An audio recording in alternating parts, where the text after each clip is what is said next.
আমাদের অনেক ভাইকে পাক পাঞ্জাতন নিয়ে খুব বেশি পরিমাণ কৌতূহলী হতে দেখা যায়। অনেকে তো একদম নিজেদের বাসাবাড়িতে পাক পাঞ্জাতন নামে বিভিন্ন জিনিস লটকিয়েও রাখেন, ঝুলিয়ে রাখেন, এই প্রবণতা দেখা যায়। দেখুন, পাক পাঞ্জাতন মূলত শিয়াদের একটা ধারণা।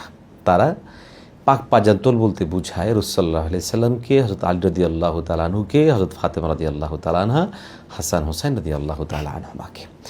যাদের কথা বললাম ওনারা প্রত্যেকেই আমাদের অত্যন্ত প্রিয়, অত্যন্ত ভালোবাসার এবং আমাদের ইমানের পার্ট বলা যেতে পারে। তবে শিয়ারা যেভাবে, যে দৃষ্টিকোণ থেকে পাঁচজনকে বিশেষভাবে বিশেষায়িত করে এবং তারা তাদের আলোচনায় এবং বিশ্বাসে হযরত আবু বকর এবং ওমর রাদিয়াল্লাহু তাআলা আনহু সহ সাহাবায়ে কেরামের বিশাল একটি জামাতের প্রতি যেই বিদ্বেষ লালন করেন এবং তাদের প্রতি যেই পদাচরণ করেন, এটা কোনোভাবেই গ্রহণযোগ্য নয়। অতএব পাক পাঞ্জাতনের নাম ঘরে রাখলে বরকতপূর্ণ হবে।